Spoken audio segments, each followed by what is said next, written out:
Selamat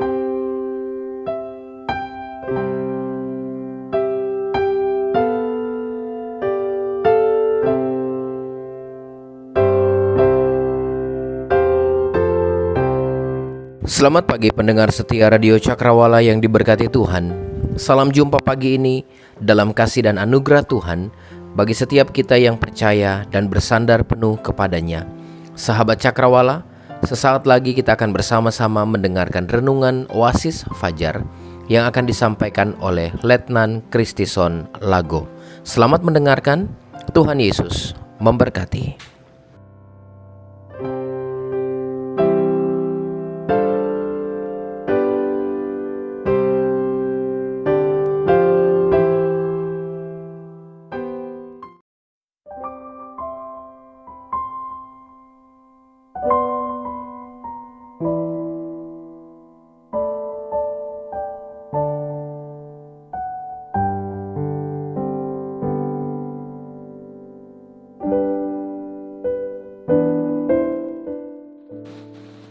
Selamat pagi, salam sejahtera saya ucapkan kepada kita sekalian, para pendengar setia Radio Cakrawala dimanapun kita berada saat ini.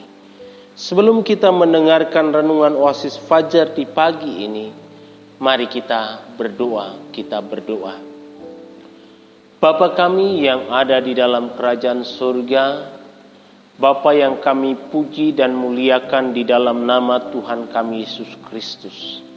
Pagi hari ini, sebelum kami memulai setiap aktivitas kami, terlebih dahulu kami mau datang kepada Tuhan melalui perenungan firman Tuhan. Karena itu ya Tuhan, baharui hati kami, pikiran kami, supaya kami boleh memahami firman-Mu, dan iman kami semakin diteguhkan di dalam Tuhan Yesus. Bagi hamba-Mu yang Kau percayakan menyampaikan renungan firman Tuhan di pagi ini, Tuhan urapi secara khusus, Tuhan pakai supaya hamba-Mu boleh menyampaikan isi hati Tuhan saja. Terima kasih Tuhan Yesus, berfirmanlah kepada kami karena kami siap mendengarkannya. Karena dalam nama Tuhan Yesus kami sudah berdoa, haleluya, amin.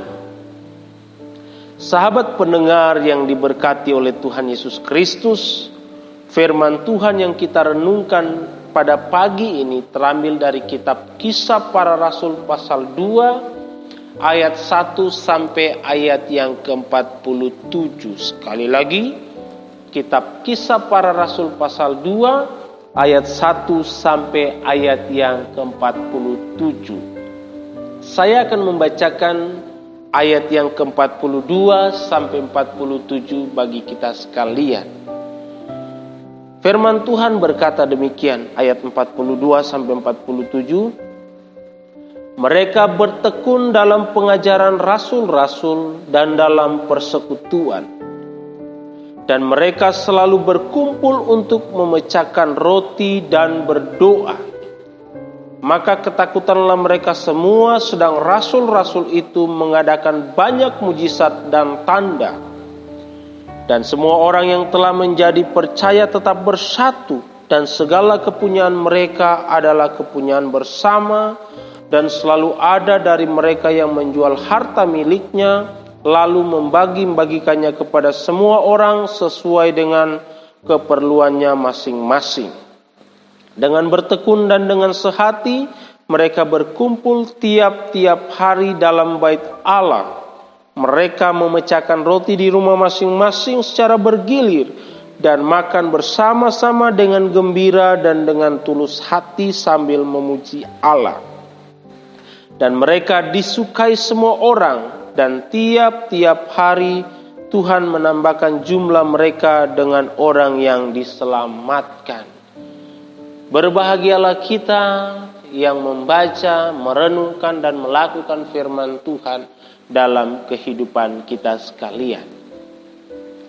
Ada sebuah kor dalam buku nyanyian Bala Keselamatan yang mengatakan seperti ini. Dibaptis dengan rohmu, senjataku kuasamu.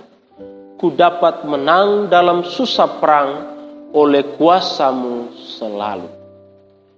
Kor ini adalah ungkapan keyakinan bahwa ketika hidup kita dibaptis oleh Roh Kudus, maka kita akan dimampukan untuk menang terhadap godaan iblis.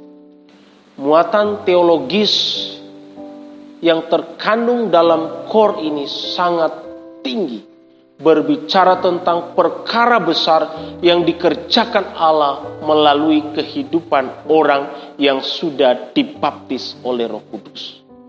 Sahabat pendengar, dimanapun Anda berada, mungkin saat ini ada sebuah pertanyaan terbesik di dalam pikiran atau di dalam hati kita. Apakah saya sudah dibaptis oleh Roh Kudus? Sedang saya mendengar bahwa hanya mereka yang bisa berbahasa lidah yang sudah dibaptis oleh Roh Kudus. Sedangkan saya tidak. Apakah saya sudah dibaptis oleh Roh Kudus? Apakah mereka kita yang tidak mengerti, tidak memahami atau tidak punya karunia bahasa roh belum dibaptis oleh Roh Kudus? Pertanyaan-pertanyaan ini kadangkala membuat hidup kita sedikit goyah. Tetapi pada saat ini saya ingin berbagi dengan kita sekalian tentang kebenaran ilahi yang mengajar kepada kita sekalian sebenarnya bagaimana tanda orang yang sudah dibaptis oleh Roh Kudus. Apakah betul tanda itu terlihat dari kemampuan berbahasa roh? Mari kita lihat apa yang firman Tuhan katakan melalui renungan kita di pagi hari ini. Sahabat pendengar yang diberkati oleh Tuhan Yesus Kristus, satu pertanyaan yang akan kita jawab bersama-sama pada kesempatan di pagi hari ini ialah, apa tanda orang yang sudah dibaptis oleh Roh Kudus? Sekali lagi, apa tanda-tanda orang yang sudah dibaptis oleh Roh Kudus? Kalau kita mempelajari kitab Kisah Para Rasul secara khusus pada pasal yang pertama, sebelum Tuhan Yesus naik ke surga, Ia berpesan kepada para murid-muridnya bahwa tidak lama lagi kamu akan dibaptis dengan Roh Kudus. Pesan ini disampaikan kepada Tuhan Yesus kepada para muridnya sebelum Dia terangkat ke surga. Dan kita tahu bersama bahwa ketika Ia menyampaikan pesan ini, murid-muridnya belum mengetahui apa yang akan terjadi dalam kehidupan mereka ketika mereka sudah dibaptis oleh Roh Kudus. Para murid belum mengetahui perubahan apa yang akan mereka alami pada saat mereka mengalami baptisan itu. Tapi sebelum Yesus terangkat ke surga, ada pesan lain lagi yang Dia katakan bahwa kamu akan menerima kuasa. Kalau Roh Kudus turun ke atas kamu, kamu akan menerima kuasa. Dalam artian, pelayanan yang dikerjakan oleh murid-murid Tuhan akan disertai dengan tanda-tanda yang heran, disertai dengan mujizat-mujizat yang luar biasa, seperti mengusir setan-setan demi nama Yesus, berbicara dalam bahasa-bahasa yang baru bagi mereka, bahkan meletakkan tangan ke atas orang sakit dan orang itu akan sembuh. Dan masih banyak lagi tanda-tanda ajaib yang menyertai pelayanan mereka. Baptisan Roh Kudus adalah sesuatu yang sangat menentukan bagi kehidupan mereka, sebab baptisan Roh Kudus inilah yang akan membawa perubahan dalam kehidupan para murid, bahkan semua orang yang percaya. Sahabat pendengar dimanapun Anda berada, baptisan Roh Kudus inilah yang paling menentukan dalam kehidupan orang percaya. Identitasnya di hadapan Tuhan akan begitu akurat kalau dia sudah mengalami baptisan Roh Kudus. Sekali lagi, identitasnya di hadapan Tuhan akan semakin akurat kalau dia sudah dibaptis oleh Roh Kudus. Jadi baptisan Roh Kudus adalah meterai khusus bagi orang percaya bahwa benar dia sudah menjadi bagian dari kerajaan Allah walaupun dia masih ada di dunia ini. Baptisan Roh Kudus itulah yang menjadi meterai atas kehidupannya. Sahabat pendengar yang diberkati oleh Tuhan kita Yesus Kristus, saya ingin mengatakan kepada kita sekalian bahwa segala bentuk lahiriah yang kita praktekkan dalam acara-acara keagamaan kita akan menjadi sia-sia jika kita belum mengalami baptisan Roh Kudus. Sekali lagi, segala bentuk lahiriah yang kita praktekkan dalam acara-acara keagamaan kita akan menjadi sia-sia jika kita belum mengalami baptisan Roh Kudus. Jadi memang baptisan Roh Kuduslah yang paling penting dari kehidupan orang-orang yang percaya kepada Tuhan Yesus Kristus. Coba kita perhatikan kehidupan jemaat mula-mula ketika mereka dibaptis oleh Roh Kudus. Misalnya Petrus. Dalam kitab Kisah Para Rasul pasal 2 ini, kita melihat bahwa setelah Yesus mencurahkan Roh Kudusnya dan membaptis para muridnya, secara khusus Petrus, ia menjadi begitu berani dalam memberitakan Injil. Jadi baptisan Roh Kudus yang dialami oleh Petrus menuntun dia untuk berani memberitakan Injil. Padahal sebelumnya kita lihat bahwa Petrus sempat menyangkal Tuhan Yesus. Dia menolak bahwa dia adalah pengikut Yesus. Bahkan kita lihat juga dalam bagian yang lain, Petrus sempat kembali kepada pekerjaannya menjala ikan. Ia kembali kepada kehidupan lamanya. Tetapi ketika dia mengalami baptisan Roh Kudus, perubahan besar terjadi dalam kehidupannya. Dia yang tadinya tidak setia, sekarang menjadi setia. Bahkan sangat setia. Bahkan kalau kita melihat dalam pelayanannya, kita mempelajari kitab Kisah Para Rasul pasal 2 ini, dikatakan ketika dia berkhotbah ada 3.000 orang yang percaya kepada Tuhan Yesus Kristus. Sesuatu yang sangat luar biasa. Baptisan Roh Kudus yang dialami memampukan dia untuk memberitakan Injil, dan 3.000 orang menjadi percaya kepada Tuhan Yesus Kristus. Jadi Bapak Ibu Saudara sekalian, sahabat pendengar yang diberkati oleh Tuhan Yesus Kristus, baptisan Roh Kudus yang terjadi dalam kehidupan orang percaya akan mengubah hidupnya. Dari tidak setia menjadi setia, dari pengecut menjadi pemberani, dari pemberontak menjadi pembela. Itulah yang terjadi ketika Roh Kudus membaptis orang-orang percaya. Hal yang lain kita lihat dari Paulus. Sebelum dia mengalami baptisan Roh Kudus, dia adalah pemberontak, pembunuh. Tetapi ketika dia dibaptis oleh Roh Kudus, menjadi berubah, menjadi sangat mencintai orang-orang yang percaya kepada Tuhan. Baptisan Roh Kudus yang dialami oleh orang percaya mula-mula menuntun mereka untuk berani memberitakan Injil.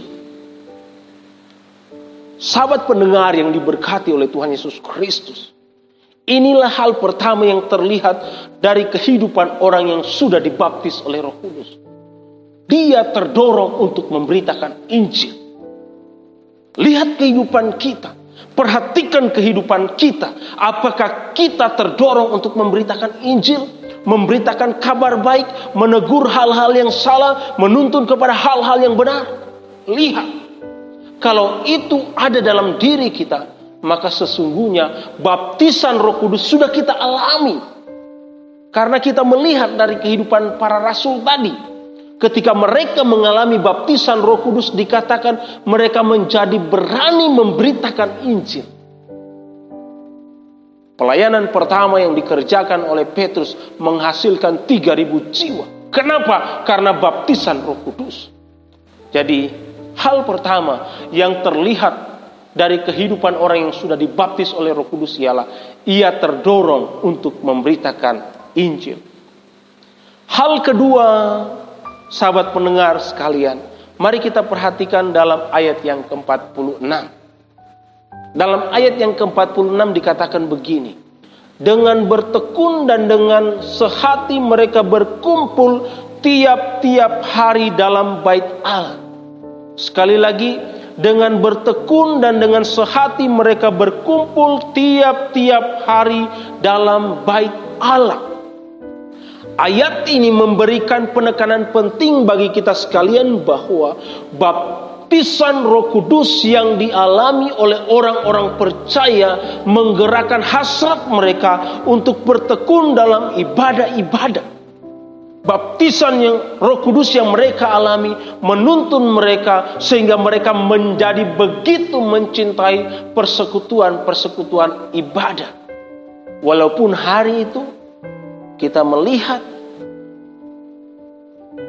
instrumen pengiring dalam ibadah mungkin belum ada, seperti alat musik, gitar, bahkan full band atau sound system yang memadai belum ada.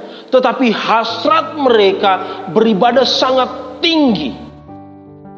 Alkitab mengatakan dengan sehati mereka berkumpul tiap-tiap hari dalam bait Allah. Baptisan Roh Kudus mendorong kita untuk mencintai persekutuan ibadah. Jadi ini adalah barometer bagi kita sekalian.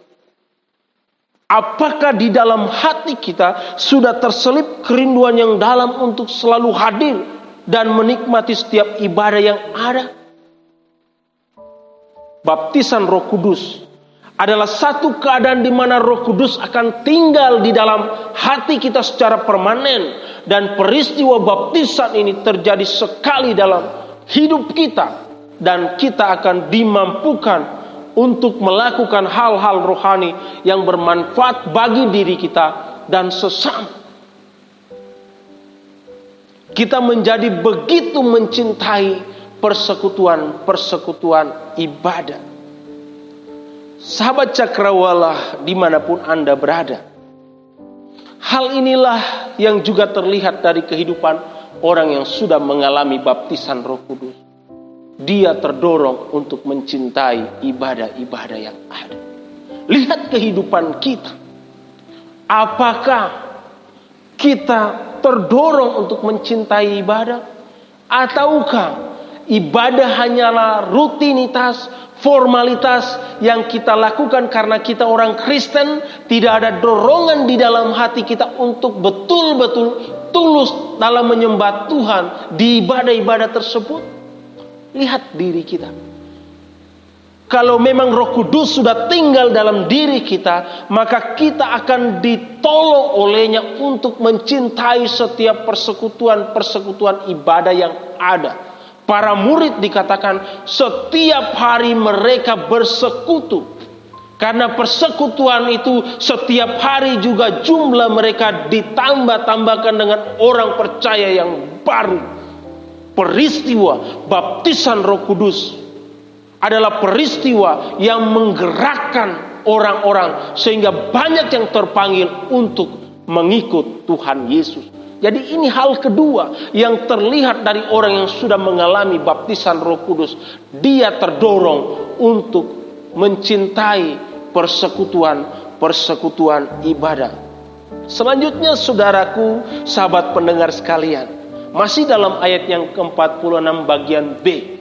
Di situ dikatakan begini: Mereka memecahkan roti di rumah masing-masing secara bergilir dan makan bersama-sama dengan gembira dan dengan tulus hati. Bagian ini juga membuka mata kita untuk melihat bahwa jemaat mula-mula ketika mereka mengalami baptisan Roh Kudus, mereka begitu tulus dalam melakukan pelayanan. Bahkan mereka begitu terbuka hatinya untuk berbagi dengan orang lain. Artinya hidup mereka diwarnai dengan kasih persaudaraan dan saling melayani. Sahabat pendengar, melayani adalah hakikat penting dari iman Kristen. Baptisan Roh Kudus yang dialami oleh jemaat mula-mula mendorong mereka untuk mengaplikasikan secara nyata ajaran Tuhan Yesus. Dalam Lukas 22 ayat 26, Yesus pernah berkata begini kepada para muridnya, "Yang terbesar di antara kamu hendaklah menjadi sebagai yang paling muda dan pemimpin sebagai pelayan." Yesus menekankan tentang sikap melayani. Dan kita tahu jemaat mula-mula dapat mengaplikasikannya karena mereka mengalami baptisan Roh Kudus. Jadi, baptisan Roh Kudus akan mendorong kita untuk melakukan hal-hal rohani yang bermanfaat bagi kita dan orang lain. Baptisan Roh Kudus adalah hal yang sangat mulia karena ini adalah meterai khusus dari Allah. Dan saya mengatakan kepada kita sekalian bahwa hanya orang-orang yang didiami Roh Kuduslah yang berhak menerima berkat khusus seperti keselamatan dan karunia rohani. Karena itulah saudaraku, sahabat pendengar sekalian, mari kita memperhatikan kehidupan kita. Apakah kita sudah mengalami baptisan Roh Kudus? Mari kita melihat diri kita masing-masing. Apakah kita terdorong untuk melayani sesama kita? Apakah kita terbeban menyampaikan berita Injil kepada saudara-saudara kita, kepada adik, kepada kakak, kepada suami atau istri, atau kepada sahabat-sahabat kita? Apakah kita terdorong mencintai persekutuan-persekutuan ibadah, ataukah kita hanya menjalankan ibadah-ibadah karena rutinitas, formalitas? Setiap minggu kita beribadah, tapi tidak ada perubahan dalam hidup kita. Kenapa? Karena kita belum mengalami baptisan Roh Kudus. Kalau engkau belum mengalami baptisan Roh Kudus, maka mintalah supaya Roh Kudus turun atas hidupmu. Dan caranya ialah terima Yesus sebagai Tuhan dan Juru Selamatmu dengan sungguh-sungguh, dan percayakan hidupmu diatur olehnya. Maka pada saat itu juga engkau akan dibaptis oleh Roh Kudus. Dan baptisan Roh Kudus itu akan mengarahkan kehidupanmu menjadi kehidupan yang bermakna, kehidupan yang istimewa. Ada 3 hal yang terlihat dari kehidupan orang yang sudah dibaptis oleh Roh Kudus. Yaitu yang pertama, ia terdorong untuk memberitakan Injil. Yang kedua, ia terdorong untuk mencintai persekutuan ibadah. Dan yang ketiga, ia terdorong untuk melayani sesama. Jadi kalau kita berkata bahwa hanya mereka yang bisa berbahasa lidah lah yang sudah dibaptis oleh Roh Kudus, mungkin itu keliru. Sebab bagian ini menjelaskan bahwa ternyata orang yang sudah dibaptis oleh Roh Kudus bukanlah hanya mereka yang bisa berbahasa lidah, tetapi mereka yang berani memberitakan Injil, mereka yang mencintai ibadah, mereka yang melayani sesama. Itulah yang sudah dibaptis oleh Roh Kudus. Sekali lagi, salah sekali kalau kita mengatakan bahwa hanya mereka yang dibaptis Roh, hanya mereka yang berbahasa roh lah yang dibaptis oleh Roh Kudus. Salah. Sebab firman Tuhan mengatakan, orang yang sudah dibaptis oleh Roh Kudus, ia terdorong untuk memberitakan Injil. Ia terdorong untuk mencintai persekutuan ibadah. Ia terdorong untuk melayani sesama. Karena itulah, sahabat pendengar, mari kita meminta supaya Roh Kudus tinggal dalam hati kita. Dan baptisannya akan mengubah hidup kita. Segala bentuk hal lahiriah yang kita kerjakan dalam acara-acara keagamaan kita akan menjadi sia-sia kalau kita tidak mengalami baptisan Roh Kudus. Baptisan Roh Kudus dapat diterima ketika kita mengaku dengan sungguh-sungguh bahwa Yesus adalah Tuhan dan menerima Dia sebagai juru selamat dalam hati kita. Maka pada saat itu jugalah kita akan dibaptis oleh Roh Kudus dan kita akan menjadi berkat bagi sesama kita. Sekali lagi, 3 hal yang menandai bahwa kita sudah dibaptis oleh Roh Kudus. Yang pertama, kita terdorong untuk memberitakan Injil. Yang kedua, kita terdorong untuk mencintai persekutuan ibadah yang ada. Dan yang ketiga, kita terdorong untuk melayani sesama kita. Tuhan Yesus memberkati. Mari kita berdoa. Terima kasih Tuhan Yesus, karena hari ini firman-Mu kembali mengingatkan kepada kami bahwa peristiwa turunnya Roh Kudus adalah peristiwa yang mengingatkan kepada kami bahwa Tuhan mengirim Roh Kudus sebagai penolong, sebagai meterai atas kehidupan kami. Terima kasih ya Tuhan. Terima kasih untuk firman-Mu hari. Hamba berdoa bagi setiap pendengar Radio Cakrawala dimanapun mereka berada. Tuhan memberkati kehidupan mereka. Tuhan menolong mereka. Kalau di antara mereka ada yang sudah memadamkan Roh Kudus, Tuhan kembali isi lantera hidup mereka, sehingga Roh Kudus yang ada dalam hati mereka kembali aktif dan menuntun kehidupan mereka, sehingga kami semua dapat memuliakan Tuhan. Terima kasih Tuhan. Terpujilah Engkau. Haleluya. Amin. Terima kasih. Dengan demikian Oasis Fajar pagi hari ini telah selesai. Saya berdoa dan saya menaruh berkat atas kita sekalian. Kasih karunia dan damai dari Yesus menyertai kita semua. Haleluya. Amin. Tuhan Yesus memberkati.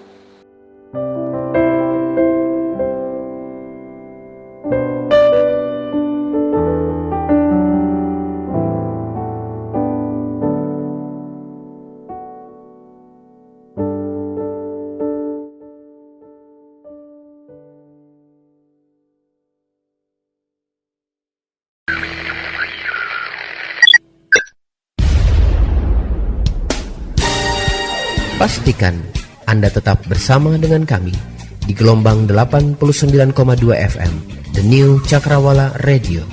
God bless us.